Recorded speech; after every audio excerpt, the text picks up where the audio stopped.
Oh enggak, itu nggak ngamuk, itu kesenggol. Enggak, itu kesenggol. Kan gue Wonder Woman, nggak usah nyentuh aja udah bisa kebanting orang. Nggak sengaja kesenggol itu. Itu terbang sendiri aja. Pokoknya di sini kan semua serba mengejutkan ya. Uh, Mic aja bisa terbang kan. Kondisi seperti itu bisa terjadi pada kondisi Nikita Mirjani sekarang dalam kondisi yang tertekan. Artinya sudah beberapa kali sidang tapi saksi tidak pernah hadir. Tapi kan sudah dieliminir oleh majelis hakim dengan tadi memerintahkan supaya dipanggil paksa. Mudah-mudahan 29 apa yang rasa dia penasaran mungkin bisa terobati dan bisa diselesaikan. Nah, kita berharap 29 Desember nanti saksi Dito bisa dihadirkan oleh penuntut umum. Kita lihat penuntut umum berhasil atau tidak menghadirkan Dito. Kecewa pasti ya, karena emang ini kayaknya emang maunya Dito selalu menunda-nunda supaya saya makin lama di dalam penjara, tapi nggak ada masalah. Katanya kan nanti hari Kamis minggu depan tanggal 29 dia akan dijemput paksa. Mudah-mudahan itu terrealisasikan penjemputan paksa itu ya, karena kan katanya harus pakai mobil polisi juga. Jadi saya juga mau lihat bagaimana kinerja polisi Serang bisa menjemput paksa seorang Dito Mahendra. Ya itu sudah mau dikeluarkan penetapan dibawa paksa tanggal 29. Jadi kita lihat aja nanti. Kalau tanggal 29 tidak ada dan tidak dibawa paksa, ya sudah ini berarti kacau ini proses hukumnya. Ya. Dan Anda bisa ngelihat tadi, hakim sudah menetapkan, memerintahkan 2 orang dipanggil paksa. Hairul dan Mahendra Dito. Bahwa sidang hari ini tadi, pertama, agendanya masih tetap pemeriksaan bukti berupa saksi yang diajukan oleh penuntut umum. Dan sidang hari ini tadi sesuai dengan permintaan majelis hakim pada sidang yang lalu bahwa ada 3 orang saksi yang dipanggil, yaitu saksi atas nama Dito Mahendra, saksi pelapor dan korban, dan 2 orang saksi lainnya. Dalam persidangan hari ini hanya hadir 1 orang. Dan tadi ketika akan didengarkan keterangan saksi, penasihat hukum dari terdakwa merasa keberatan karena penasihat hukum meminta agar keterangan saksi yang didengar lebih dahulu adalah saksi korban atau saksi pelapor atas nama Dito Mahendra. Majelis hakim menemukan walaupun panggilan itu sudah dilayangkan secara sah, tetapi alasan yang bersangkutan yaitu saksi Dito dan saksi 1 orang lainnya itu karena duka dan karena sakit Dito Mahendra yang masih dirawat di rumah sakit, bukanlah menurut majelis hakim ya, bukanlah menjadi alasan penghalang untuk 2 orang saksi ini hadir di persidangan untuk didengar keterangannya. Sesuai dengan yang saya sampaikan pada statement yang lalu, preskon kemarin, bahwa hari ini majelis hakim telah membuat penetapan untuk memanggil secara paksa atas nama saksi Dito Mahendra dan saksi yang 1 orang lainnya tadi.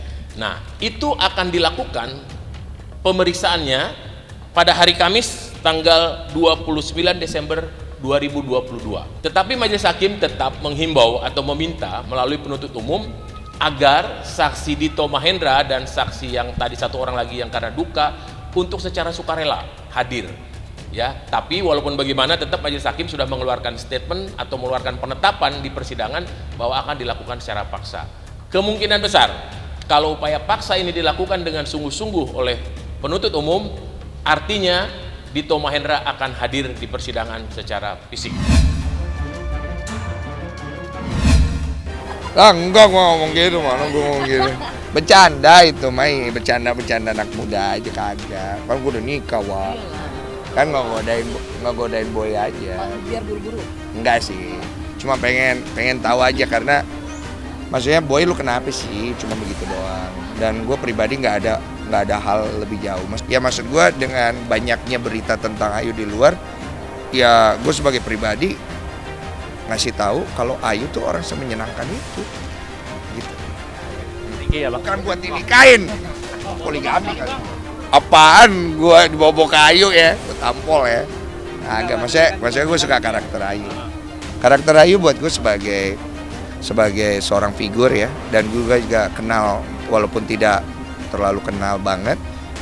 Waktu itu ketemu beberapa kali, seneng, orangnya positif, orangnya nyenengin, orangnya itu gak ribet gitu loh, maksudnya orangnya tuh tahu apa yang dikerjakan, orangnya suka nge-support orang.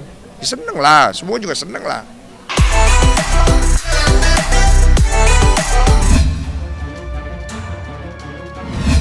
Aku boleh cerita sih, Ibran itu kan memang sudah bisa sekolah. Nah, Ibran itu lahir dengan katarak ya. Nah, memang sedang mencari sekolah inklusi kan, maksudnya sekolah yang bisa menerima Ibran apa adanya. Nah, memang aku terus terang sedang mencari sekolah untuk Ibran. Nah, kemarin tuh sempat ada yang menolak loh, ada yang menolak Ibran gitu. Maksudnya tanpa disurvei dulu bagaimana Ibran, bagaimana gitu ya. Kalau anak inklusi kan kita mesti datang dulu bagaimana gitu. Tapi ternyata ada sekolah yang kenapa ya, mungkin dengan pemberitaan Ibran yang lahir dengan katarak jadi kayak takut gitu sama Ibran. Padahal itu tadi ya, aku mau pesan juga nih sama sekolah-sekolah. Maksudnya kalau jadi sedih ya. Maksudnya kalau anak ini alhamdulillah Ibran bukan anak dengan kebutuhan khusus atau bukan anak yang maksudnya bukan yang ABK atau yang maksudnya yang IQ-nya bagaimana. Ibran tuh bisa berkomunikasi baik, matanya hanya terbatas mata aja, cuma memang butuh inklusi. Tapi ada sekolah-sekolah yang takut gitu ya, maksudnya menerima anak-anak yang punya kebutuhan seperti itu gitu. Jadi aku juga sempet yang tanya sama sekolahnya, kok kenapa nggak lihat dulu Ibran, kenapa takut sama Ibran, kenapa maksudnya dengan anak-anak yang memang membutuhkan kenapa bisa maksudnya didiskriminasi gitu ya. Tapi ya nggak tahu juga ya, mudah-mudahan ada banyak sekolah-sekolah yang menerima anak dengan apa adanya ya gitu ya. Maksudnya ya kan nggak ada yang mau anak dilahirin seperti Ibran atau ibu-ibu deh yang punya anak dengan kebutuhan yang khusus gitu ya. Cuma aku sharing aja, mudah-mudahan sekolah-sekolah inklusi bisa melihat dulu atau survei dulu anak-anak supaya mereka punya masa depan. Nanti kalau nggak sekolah bagaimana kan gitu. Jadi ya seperti itu maksudnya masalah yang aku hadapi di tahun depan. Mudah-mudahan Ibran bisa diterima di sekolah gitu ya, karena pengen banget dia bisa sekolah dan punya banyak teman kan, nggak seperti itu gitu. Jadi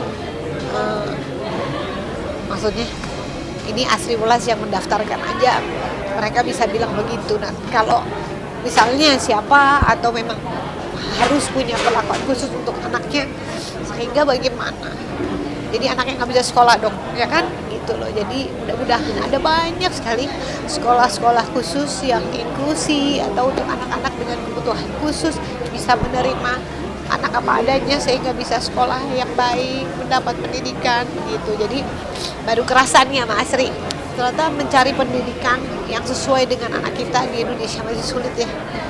Itu masih menerima keterbatasan tuh masih sulit gitu. Jadi mudah-mudahan tahun depan di Indonesia banyak sekolah-sekolah inklusi atau dengan kebutuhan seperti Ibran dan teman-teman yang lain punya kesempatan untuk bersekolah sama seperti anak-anak lainnya.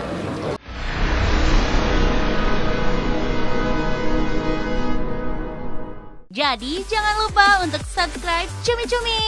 Ditekan ya tombol lonceng merahnya.